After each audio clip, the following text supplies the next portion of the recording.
Dear learners, अगर मैं आपसे एक सवाल करूं कि क्यों आज पाकिस्तान $1 बिलियन के बेल आउट के पैकेज के लिए दूसरे देशों के दरवाजे खटखटा रहा है, क्यों खाने जैसी बेसिक नीड के लिए पाकिस्तान को फूड बाहर से मंगवाना पड़ता है, और क्यों ईरान से इतनी कट्टर दुश्मनी होने के बाद उसे बिजली ईरान से ही लेनी पड़ती है, क्यों दिन भर भारत के खिलाफ स्ट्रेटेजीज बनाने के बाद भी वो कई एस्पेक्ट में भारत पर ही डिपेंडेंट रहता है। इन सभी सवालों के आप क्या जवाब देंगे? आई नो आप कई जवाब दे सकते हैं, आप मुझे इसके पॉलिटिकल, सोशल और हिस्टोरिकल रीजंस भी गिना सकते हैं, बट अगर इन सब रीजंस के अलावा मैं पाकिस्तान में प्रेजेंट की खराब कंडीशन के पीछे उसके ज्योग्राफिकल फैक्टर का रोल बताऊं, तब आपका क्या रिएक्शन होगा? तब आप कहीं ना कहीं सोच में पड़ जाओगे। बट ट्रस्ट मी, आज पाकिस्तान की इस हालत के पीछे के रीजंस में से सबसे बड़ा रीजन कहीं ना कहीं उसकी ज्योग्राफी भी है। दोस्तों, रशिया और चाइना की तरह पाकिस्तान भी आज कहीं ना कहीं अपनी ज्योग्राफी का गुलाम बन के रह गया है। जियोपॉलिटिकल चेसबोर्ड की शुरुआती 3 वीडियोस में हमने देखा कि कैसे किसी भी देश का fate, nature, strategies, war tactics को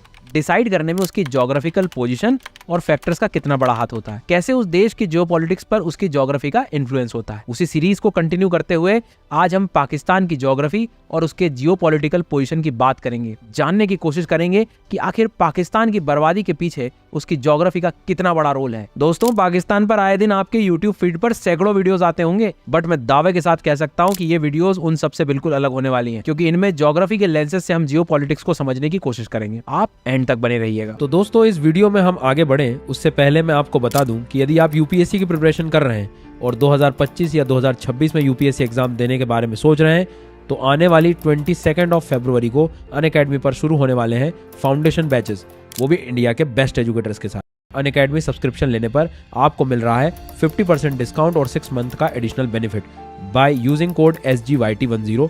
अब लौटते हैं अपने टॉपिक की ओर। वीडियो में आगे बढ़ने से पहले एक बार हम पाकिस्तान की बेसिक ज्योग्राफी को समझ लेते हैं। पाकिस्तान लगभग 8 लाख स्क्वायर किलोमीटर में फैली एक साउथ एशियन कंट्री है, जहां तकरीबन 24 करोड़ लोग रहते हैं। यहाँ की बॉर्डर्स की बात करें तो इसके नॉर्थ वेस्ट में अफगानिस्तान, साउथ वेस्ट में ईरान, ईस्ट में इंडिया और साउथ में अरेबियन सी लगता है। सिंधु नदी यहाँ पर लाइफलाइन की तरह काम करती है। ये नदी न सिर्फ पाकिस्तान को फर्टाइल लैंड प्रोवाइड करती है, बल्कि सिंचाई और बिजली उत्पादन में भी ये मेजर रोल प्ले करती है। इसके साउथ ईस्टर्न पार्ट में थार डेजर्ट्स इंडिया के साथ अपनी बाउंड्री शेयर करता है। इसके अलावा पाकिस्तान में 990 किलोमीटर लंबी कोस्टलाइन भी मौजूद है। पंजाब और सिंध प्रोविंसेस में मैदानी क्षेत्र होने की वजह से यहाँ की पॉपुलेशन रेस्ट पाकिस्तान से सबसे ज्यादा है। वही अफगानिस्तान और ईरान की बॉर्डर से लगने वाला बिहड़ इलाका बलूचिस्तान में सबसे कम पाकिस्तानी आबादी रहती है। अब पाकिस्तान का बेसिक ओवरव्यू लेने के बाद आइए हम उन मेजर ज्योग्राफिकल फैक्टर्स की बात कर लेते हैं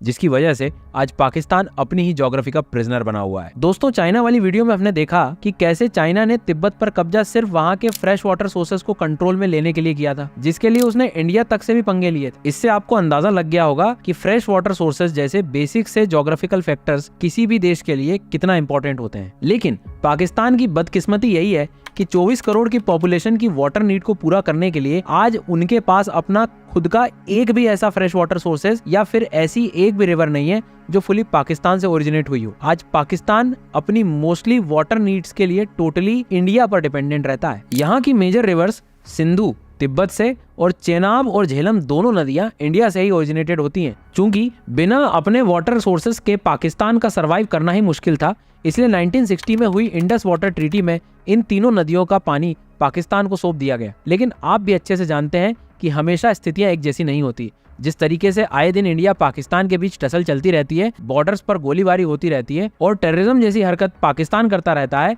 ऐसी कंडीशन में इंडिया चाहे तो चंद मिनटों में तीनों नदियों का वाटर सप्लाई को धीमा कर या फिर ज्यादा पानी को छोड़कर पाकिस्तान में सूखे या बाढ़ की स्थिति जैसे पैदा कर सकता है। वो अलग बात है कि हम मोरली ये काम नहीं करेंगे, क्योंकि बिना ये काम किए भी हम पाकिस्तान को 3 बार धूल चटा चुके हैं। फिर भी ये फ्रेश वाटर सोर्सेज के लिए इंडिया पर डिपेंडेंसी कहीं ना कहीं पाकिस्तान को अपनी ही ज्योग्राफी का प्रिजनर बना के रखती है। यही नहीं, पाकिस्तान के पास फ्रेश वाटर सोर्सेज न होने की वजह से उसे हाइड्रो पावर इलेक्ट्रिसिटी के जनरेशन में काफी पीछे रहना पड़ता है। आज पाकिस्तान के कई इलाके ऐसे हैं जिन्हें 3 से 4 घंटे की बिजली भी नसीब नहीं होती और ब्लैकआउट तो पाकिस्तान में आए दिन होते रहते हैं। इस प्रॉब्लम से छुटकारा पाने के लिए आज पाकिस्तान को अपने पड़ोसी देश ईरान, जो उसका दुश्मन है, उससे महंगी दरों पर भी बिजली खरीदनी पड़ती है। दोस्तों, फ्रेश वाटर सोर्सेज के अलावा आज पाकिस्तान के पास खुद की सिक्योरिटी के लिए कोई नेचुरल बैरियर भी नहीं है। आज हिमालय जहां इंडिया को चाइना से सेफ रखता है, यूराल माउंटेन्स रशिया को अपने ईस्ट साइड से होने वाले अटैक से सेफ रखता है, वहीं पाकिस्तान जो तीनों साइड से अपनी एनिमी कंट्रीज से घिरा हुआ है, उनसे बचने के लिए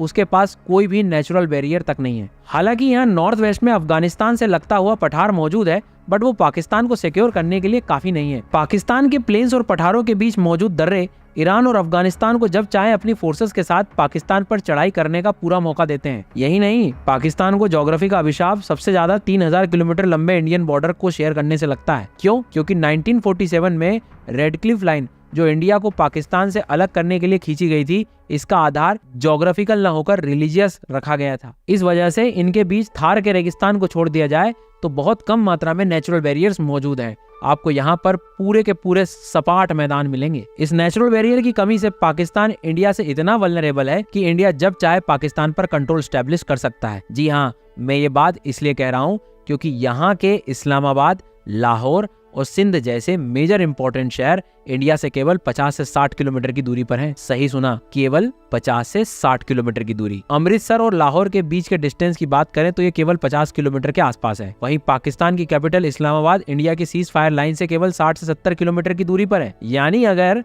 इंडिया चाहे तो 4 से 5 घंटों में पाकिस्तान की कैपिटल पर अपना कंट्रोल स्टैब्लिश कर सकता है। और ये बात मैं हवा में नहीं कर रहा हूँ, हिस्टोरिकली भी ऐसा पहले हो चुका है। जब 6 सितंबर 1965 को इंडिया पाकिस्तान वॉर में इंडियन आर्मी अमृतसर से होते हुए लाहौर तक चली गई थी, न केवल उन्होंने वहां पाकिस्तानी फोर्सेस को मात दी थी, बल्कि वहां के दूरी दिखाने वाला लाहौर का पत्थर यानी माइलस्टोन को भी अपने साथ उठा लाए थे। तो अब तक आप यहाँ समझ गए होंगे कि कैसे नेचुरल बैरियर का न होने से पाकिस्तान तीनों साइड से इतना वल्नरेबल बना हुआ है। लेकिन ज्योग्राफी का खौफ पाकिस्तान के लिए यहीं खत्म नहीं होता। आज भले ही पाकिस्तान के पास 990 किलोमीटर लंबी कोस्ट लाइन है, लेकिन इसके बाद भी यहाँ सिर्फ एक ही इंपॉर्टेंट पोर्ट है जिस पर पाकिस्तानी ट्रेड की मेजर डिपेंडेंसी है। मैं कराची पोर्ट के बारे में बात कर रहा हूँ, जो पाकिस्तान के टोटल 60% मैरीटाइम ट्रेड को हैंडल करता है। इतना ही नहीं, वॉरफेज चार्जेस, पोर्ट टैरिफ और दूसरी फीस के थ्रू ये पाकिस्तान को सालाना कम से कम $200 मिलियन का रेवेन्यू कलेक्ट करके देता है। रेवेन्यू के अलावा ये बड़ी मात्रा में एम्प्लॉयमेंट भी जनरेट करता है। अरेबियन सी कोस्ट लाइन पर सिचुएटेड ये पोर्ट पाकिस्तान के लिए इसलिए भी इंपॉर्टेंट हो जाता है क्योंकि इसको मिडिल ईस्ट, एशिया,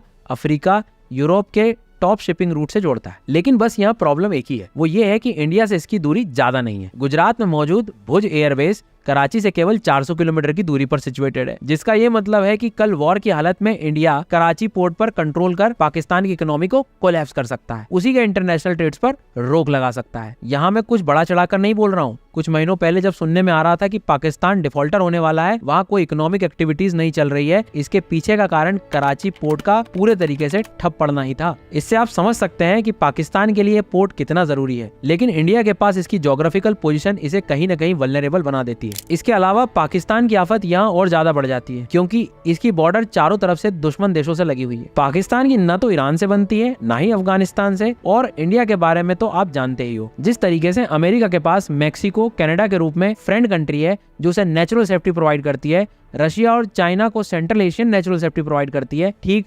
वैसे ही सेफ्टी पाकिस्तान को अपनी पड़ोसी देशों से नहीं मिलती है, जिसकी वजह से पाकिस्तान की आज ये हालत हुई पड़ी है। उसको डर डर के रहना पड़ता है। पाकिस्तान चूंकि एक सुन्नी मेजोरिटी कंट्री है, इसलिए उसकी शिया मेजोरिटी कंट्री ईरान से बिल्कुल नहीं बनती। रही अफगानिस्तान की बात, तो ये ज्योग्राफिकल कर्ज पाकिस्तान को तो ब्रिटिशर से ही मिला हुआ है। शॉर्ट में इसे एक्सप्लेन करूं तो 12 नवंबर 1893 को जब ब्रिटिशर्स द्वारा 2670 किलोमीटर लंबी दुरंत लाइन खींची गई, जो ब्रिटिश इंडिया और अफगानिस्तान को अलग करने के लिए खींची गई थी, तब ब्रिटिशर्स ने आज के पाकिस्तान और अफगानिस्तान के ज्योग्राफिकल डेमोग्राफिक्स को बिल्कुल भी ध्यान में नहीं रखा था। इससे पश्तून ट्राइब्स के वो लोग जो यहाँ बरसों से रहा करते थे, वो अचानक से दो पॉलिटिकल बाउंड्रीज में डिवाइड हो गए। आधे पाकिस्तान में आ गए और आधे अफगानिस्तान में। इस डिवीजन से पाकिस्तान में मौजूद पश्तून ट्राइब जो पहले मेजॉरिटी में थी, वो यहाँ की अब माइनॉरिटी में आ गई, जिसकी वजह से इन्हें पाकिस्तान की बाकी मेजॉरिटी कम्युनिटी से हरासमेंट झेलना पड़ता है। इस हरासमेंट से तंग आकर पाकिस्तानी पश्तून लोगों ने खुद को आजाद करने के लिए